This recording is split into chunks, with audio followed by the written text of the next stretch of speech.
taglagas ng taong 2013, ang isla ng Bohol ay tinamaan ng dalawang natural na sakuna sa loob ng isang buwan. Isang lindol na may sukat na 7.2 sa Richter scale sa isang super typhoon na nagdulot ng higit sa 10,000 pagkamatay. Ang Sabalqueta Association at ang lokal na kasosyo nito sa Philippine Center for Civic Education and Democracy, PCED, ay nagpasya na maglunsad ng isang emerhensya na aid project pagkatapos ng mga sakuna upang matugunan ang pinakapangunahing mga pangangailangan ng populasyon. Anaing mga courtesy calls sa mga municipal mayors ug anaing mga coordination meeting sa atong Municipal Social Welfare Development Office sa pagpangayo sa mga lista sa mga barangay nga naapektuhan. Base sa resulta sa maong assessment form, didto tan-awon kung unsa nga intervention. Is it partially damaged, totally damaged, or nakinahanglan lang og latrin o uban pa? Sa una, ang suporta ay ibinibigay ng mga pamilya na nasa mga liblib na lugar na nawalan ng kanilang mga tahanan at may limitadong mga pagkukunan at kakayahan upang muling itayo ang pagkabuhayanan. Ang mga pamilya ay kasangkot sa pagpapatayo ng mga bahay na may mga lokal na materyales sa isang organisadong paraan. Sa mga kapitbahayan ay tinatawag na barangay sa lokal na wika. Binuon ang isang pangkat o komite na may 5 hanggang 6 na pamilyang kasapi upang tumulong sa isa't isa.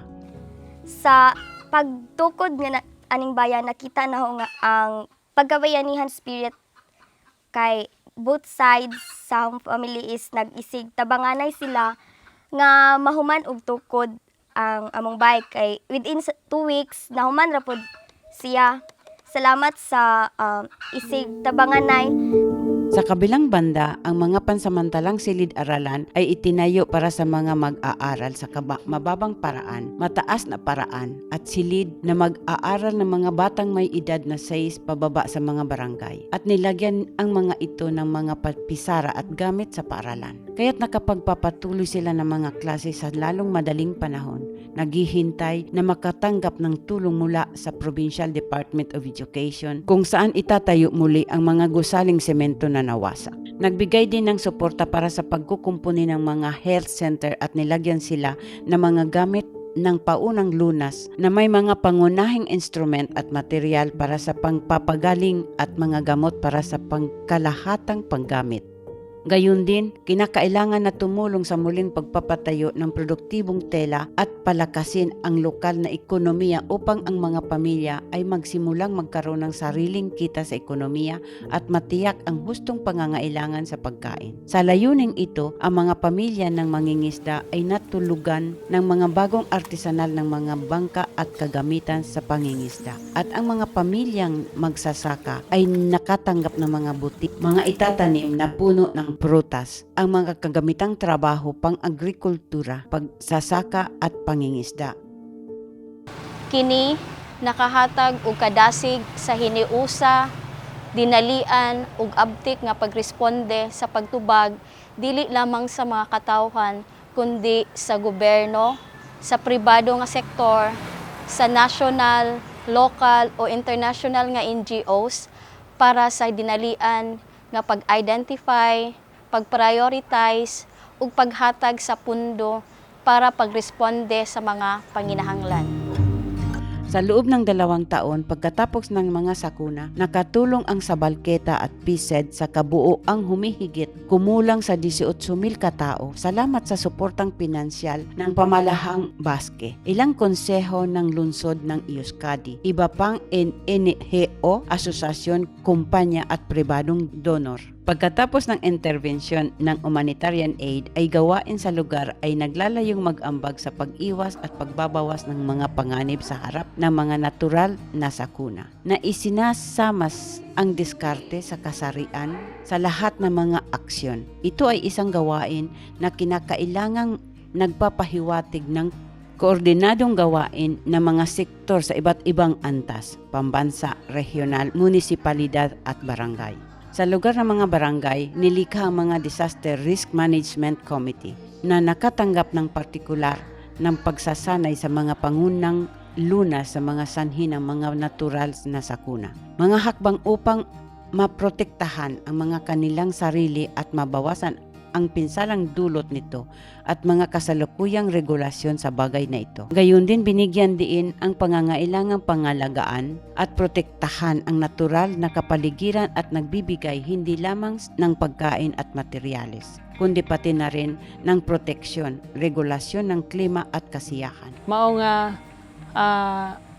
ang Bohol matag karon og unya nagpahigayon og mga clean up gikan sa clean up ngadto sa mga dili lang sa coastal kundi ngadto sa mga kabaranggayan along the riverbanks ug mga highways ug diha usab sa mga kanal. Bilang karagdagan sa pagsasanay, ang mga awtoridad at pinuno ng lipunan ng bawat barangay ay nagdisenso ng mga plano sa pagbabawas ng panganib sa kalamidad. Upang gawin ito, gumawa sila ng lisahan ng mga panganib at matukoy ang mga pagkukunan ng mga tao at material na maaaring magamit upang harapin ang mga ito. Ang pagkikilahok ng iba't ibang sektor at pagkat ng populasyon ay naging susi upang makakolekta ang iba't ibang pananaw. Batay sa impormasyong ito ay nagdisenso sila sa mga planos sa pamamahala at pagbabawas ng panganib na may mga partikular na hakbang sa ikasasagawa sa loob ng 5 taon upang mabawasan ang kanilang kakulangan. Aduna kami gihimong schedule sa among activities nga outline sa amoang plano. Sama sa pag-repair sa kalsada, pagbutang og street lights, paghimo og pagbutang sa mga signages sa mga lugar nga delikado. Unya ang 5% niini atong gigahin sa disaster preparedness para sa kung ugaling doon ay mga kalamidad nga modangat dinhi sa ato ang barangay. Ang ilan sa mga mapagkukunang pang-ekonomiya na ito ay ginagamit upang maisaayos at ibigay ang mga pampublikong gusali upang magamit ang mga ito bilang mga evakuasyon na maaaring puntahan ng mga pamilya kapag may emerhensya. Din karon anaan ay ongoing construction nga evacuation center, anaan ay kumpleto nga facility with separate room para sa mga vulnerable sector, ilabi na sa mga PWDs, mga pregnant women, ug anaan na sab kini para sa mga breastfeeding. Anaan na sab kini separate nga comfort room para sa men and women ug para sa mga PWDs with access ramps para dili sila maglisod pag sulod. Ang mga contingency plan na idinisensyo din ay ibinubuo ng mga protokol ng pagkilos para sa mga sandaling pangkasulukuyan, panghinaharap at pagkatapos mangyari ang mga isang sitwasyon pang-emerhensya. Sa mga tumpak na katagubiling ito, alam ng mga kalalakihan at kababaihan ng risk committee halimbawa kung kailan at papano aabisuhan ang mga mamamayan at kung anong pagligtas at panggunahing material na pangangailangang pangkalusugan ang dapat nilang handa. Bilang karagdagan, ang pagsasanay sa pagsagip na isinagawa nila kasama ang mga karanasang profesional ay magbibigay daan sa kanila sa nakumilos sa mga emerhensya ng mas mabilis at ligtas. Sa mga sentro ng vocational training ng USCADI, ang mga mag-aaral ay hinahanglungkat ang realidad na ito ng mga natural na kalamidad na nakakaapekto sa mga barangay ng Pilipinas gamit ang learning by challenges methodology.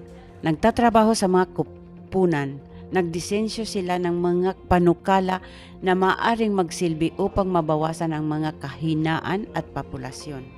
Kaya ang mga mag-aaral ng health emergency ay naghanda ng isang manual na pangunang lunas para sa early childhood education na isinalin sa English at ginagamit sa mga paaralan sa isla ng Bohol. Sa iba pang mga yugto ng pagsasanay, ang mga mag-aaral ay nakataon sa pagsusuri ng mga problemang panlipunan at pangkapaligiran tulad ng hindi pagkakapantay-pantay ng kasarian at pagkawala ng biodiversity at nagmungkahe ng mga aktibidad sa lokal ng antas upang labanan ang mga ito, na isinaalang-alang bukod sa iba pang mga isyo ang kultura, geographical at ekonomiya. El reto que hacemos con Zabalqueta se apoya en experiencias reales, se apoya además en países lejanos por un lado, pero que ellos también pueden aplicar un objetivo, un enfoque global y local, o local, resumiéndolo, que es pensar globalmente pero actuar localmente. Y entonces la acción local al final también tiene repercusiones globales y lo que aquí hacemos de alguna manera puede ser útil trasladarlo a otros lugares y a otras realidades, y lo que allí también hacen a nosotros nos puede servir de reflexión. Ang mga aktibidad na ito sa mga sentro ay naglalayong lumikha sa isang critical na kamalayan sa mga kabataan at isunulong ang lokal na aksyon sa pagtatanggol sa mga karapatang pantaw at pangangalaga sa ating daigdig. Tokiko ekintzetan parte hartzea aukera bat izan da guretzat. Ez bakarrik aldaketa bat sustatzeko, baita jendea sentsibilitzatzeko ere. Yo creo que los jóvenes deberíamos implicarnos más, dar nuestra opinión, saber lo que está pasando al final a nuestro alrededor. Desde nuestro punto de vista es fundamental la implicación activa de la juventud, porque realmente son las generaciones que ya en unos pocos años van a tener que tomar decisiones. Entonces, que asuman ellas y ellos un rol activo es fundamental.